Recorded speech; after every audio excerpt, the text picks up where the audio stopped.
You know that moment. You're standing there acting normal. Maybe it's after a long conversation that somehow turned deeper than either of you planned. Maybe you're both about to leave. The room is loud, other people are talking, music is playing, somebody laughs across the room, but between you, it goes strangely quiet. Not awkward quiet. Charged quiet. Their eyes stay on you half a second too long. Your body notices before your mind does. You reach for your keys. They ask one more question. You both smile like nothing happened. And inside, it's chaos. Wait, was that real? Did they feel that too? Am I reading into this? Why does it feel different with them? Why do I suddenly care what they think? Here's the truth most people get wrong. Mutual attraction is usually not the loudest thing in the room. It's not always fireworks. Not always chasing. Not always obvious flirting. It's two nervous systems quietly turning toward each other before either person has the language to explain why. So no, you're not crazy. You're not making things up. And you're definitely not too much for noticing what's beneath the surface.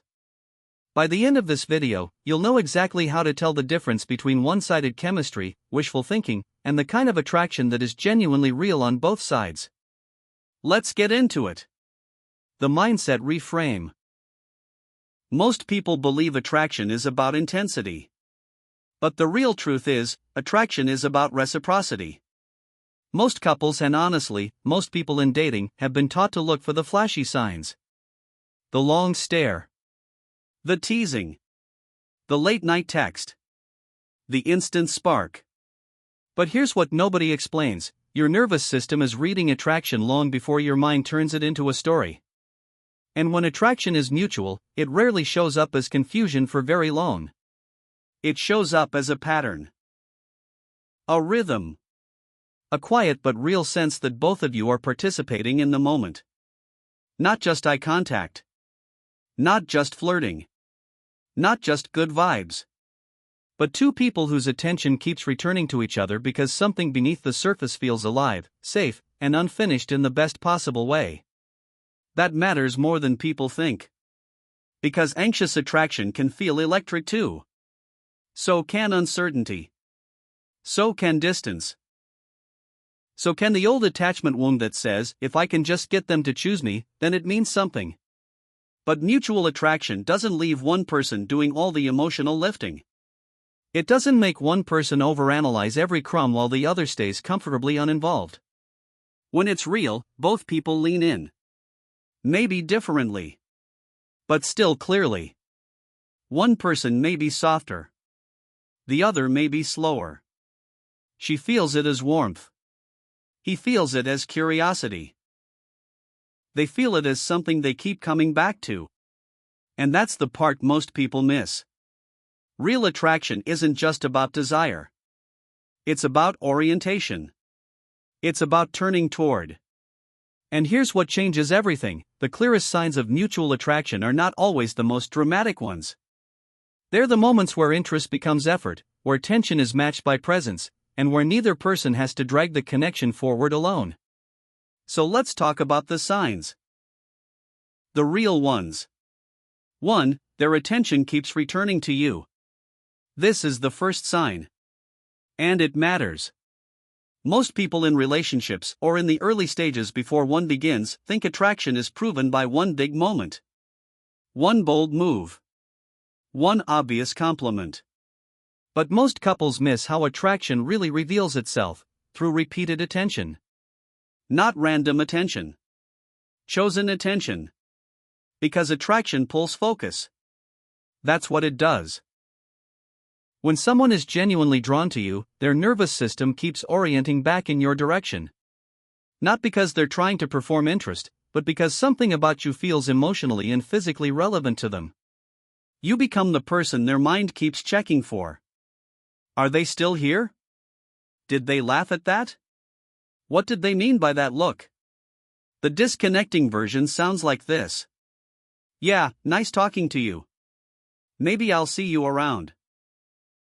The connecting version sounds like this. Wait, before you go, what did you mean earlier when you said you almost moved to Chicago? That's different. That's a return. And when someone keeps returning to you like that, the space between you starts to feel less accidental and more real. 2. Eye contact feels like a conversation. Here's the part no one talks about. Some eye contact is social. Some is electric. Most couples, or people circling each other before they become a couple, assume eye contact only matters if it's bold and cinematic. But mutual attraction often lives in the smaller glance. The look that lingers. The smile that shows up after the eye contact, not before it. The split second where neither of you looks away because neither of you wants to be the first one to break the moment. Why? Because eyes are vulnerability. They always have been. When attraction is one-sided, eye contact can feel chaste, forced, overperformed. But when it's mutual, there's a strange ease inside the tension. Your body doesn't just register, they're looking at me. It registers, they're with me right now. And beneath the surface, something in you says, okay, this isn't just in my head. The disconnecting version is. They scan the room while you're talking. They nod, but their presence keeps slipping. The connecting version is. You finish a sentence, and they hold your gaze for one extra beat like they're still inside it. That's not nothing. That's attention becoming presence. And that's how attraction starts feeling real instead of imagined. 3. Conversation doesn't end cleanly. This is where it gets really interesting. Mutual attraction hates clean exits.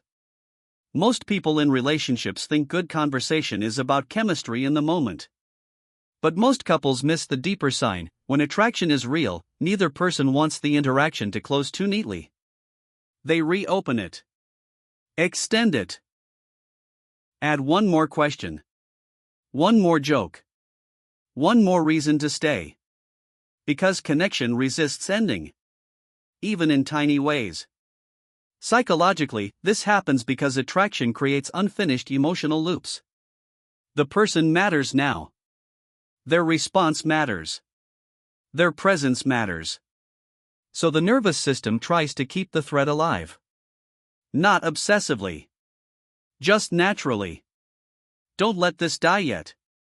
That's the inner pull. The disconnecting version sounds like, cool, have a good night. The connecting version sounds like, okay, go. But text me the name of that book, because now I need to know why you got so passionate about it. See the difference?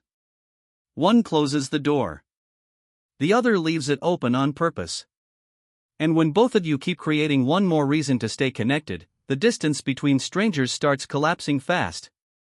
4. They mirror you without realizing it. Honestly, this one is huge. And most people overlook it. Most people in relationships are trained to look for verbal signs only. Compliments. Flirting. Confessions. But the body tells the truth early. Most couples don't realize that mutual attraction often shows up as unconscious mirroring, matching posture, tone, pace, facial expression, even breathing. Why does that happen? Because human beings sync with what feels emotionally significant. Your nervous system is like a tuning fork. When someone feels safe, interesting, or emotionally magnetic, your body starts adapting in small ways before your conscious brain catches up. She feels herself leaning in without deciding to. He feels his voice soften without planning to. They feel strangely in step, and neither of them knows exactly why. The disconnecting version looks like this. You're animated. They stay flat. You lean in. They lean back. You laugh. They smile politely.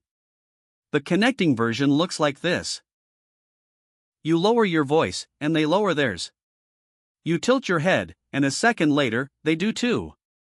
You both smile at the same time like the moment passed through both of you together. That's not a trick. That's not a hack. That's two bodies quietly saying, I'm with you. And that kind of unspoken alignment can make attraction feel unmistakably real. 5. They remember small things you didn't expect them to keep. This one lands deep. Because memory is investment. Most people in relationships assume attraction is about how someone acts around you in the big moments.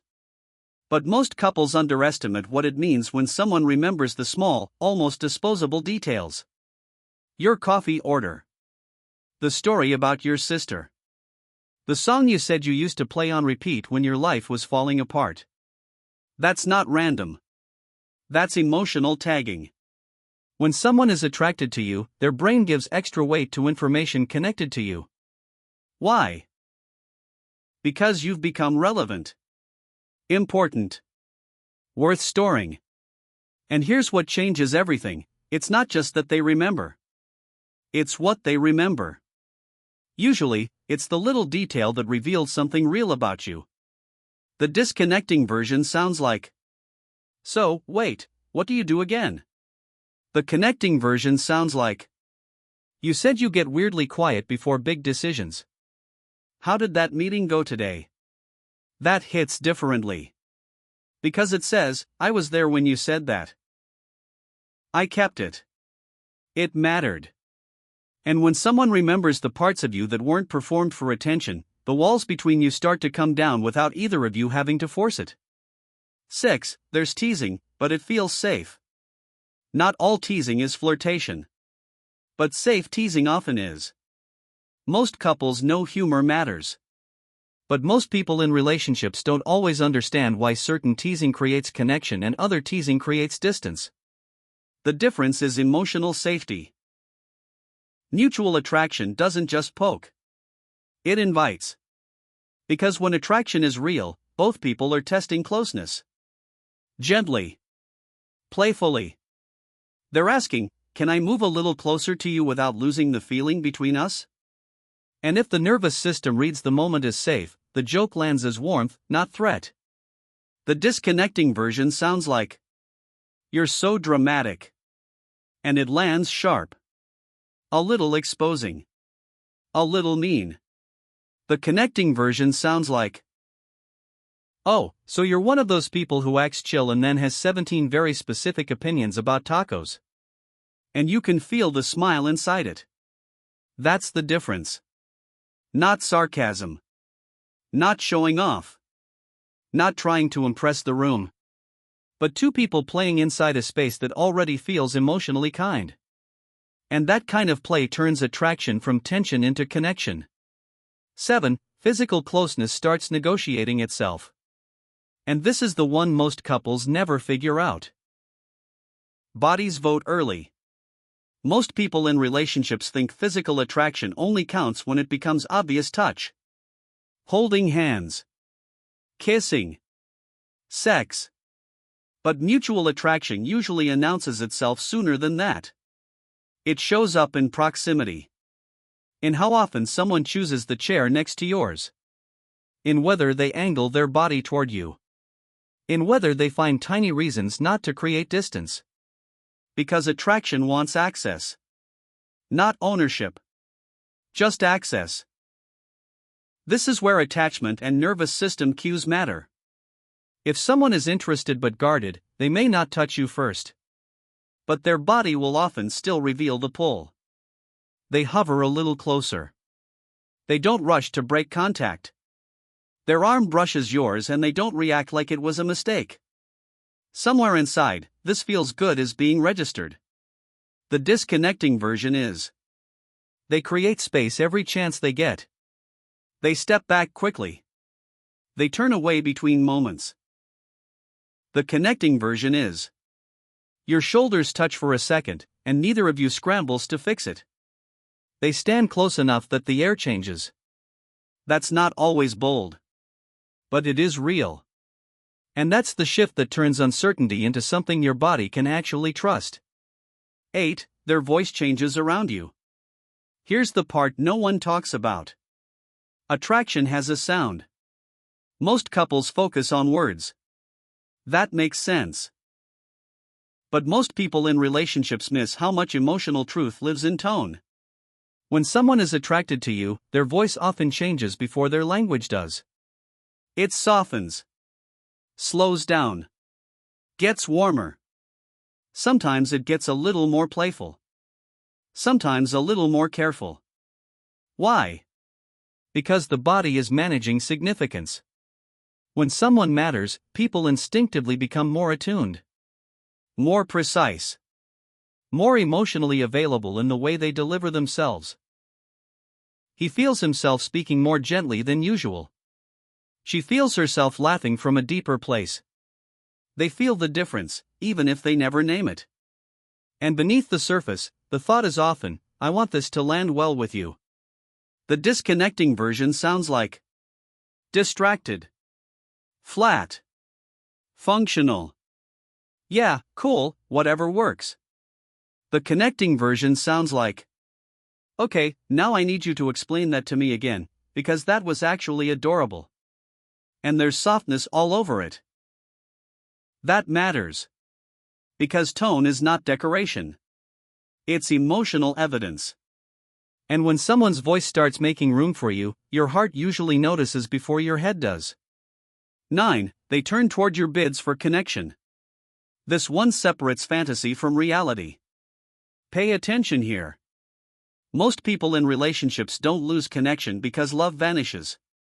Most couples drift because bids get missed. A bid is any small attempt to connect. Showing them a meme, telling them a story, making a tiny complaint, asking a random question, reaching for eye contact across a room. And when attraction is mutual, those bids usually get met. Not perfectly, but consistently enough. This matters because turning toward is one of the clearest relational markers of real interest. When someone is drawn to you, your bids don't feel like interruptions. They feel like openings. Their nervous system doesn't just hear the content. It hears the unspoken longing beneath it. Come be in this moment with me. The disconnecting version sounds like, you say, look at this. They barely glance up.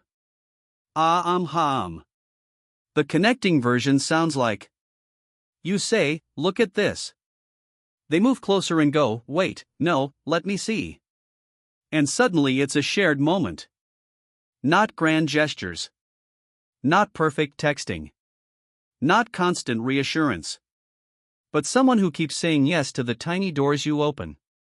And that's when your partner, or the person moving toward becoming one, stops feeling emotionally far away and starts feeling reachable.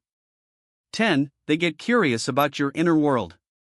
Curiosity is underrated. Deeply underrated. Most people in relationships think attraction is proven by compliments. And sure, compliments can mean something. But most couples miss the stronger sign. Real attraction creates curiosity. Not just about what you look like or what you do, but about how you work. What you fear. What shapes you. What lights you up. What shuts you down. Because attraction doesn't just want access to your body. It wants access to your meaning. Psychologically, curiosity is what happens when someone stops relating to you as an image and starts relating to you as a person. That's huge. It means they are emotionally moving toward complexity instead of staying at the level of surface chemistry. I want to know what's behind that reaction. I want to understand why that mattered to you. The disconnecting version sounds like, you're cute when you're mad. And that's where it ends. The connecting version sounds like, you got really quiet when that came up. What did it hit in you? That's different. That's somebody reaching beneath the surface. And when someone gets curious about your inner world, attraction stops feeling disposable and starts feeling like the beginning of something real. 11. Vulnerability starts moving in both directions. This is where attraction grows up. Fast. Most people in relationships think vulnerability is one person opening up while the other decides whether to stay. But mutual attraction doesn't work that way for long. If it's real, openness starts becoming reciprocal. One person shares something a little more honest. The other doesn't just receive it, they answer with honesty too. Because safety invites disclosure. That's how bonding works. When someone is attracted to you but emotionally closed, you may get chemistry without access. But when attraction is mutual and maturing, both people begin risking being known. Not all at once. Not dramatically. Just enough to say, I'm not only interested in impressing you. I'm interested in letting you see me. And honestly, that changes everything. The disconnecting version sounds like: you say, I've had a hard week. They go, damn, that sucks. The connecting version sounds like: you say, I've had a hard week. They go, yeah? What part of it got to you the most? And then, a minute later, I get weird when I'm overwhelmed too. That's not strategy. That's reciprocity. And when vulnerability starts moving both ways, the connection stops feeling like performance and starts feeling like home and progress. 12. Silence doesn't feel empty. Not all silence is distance.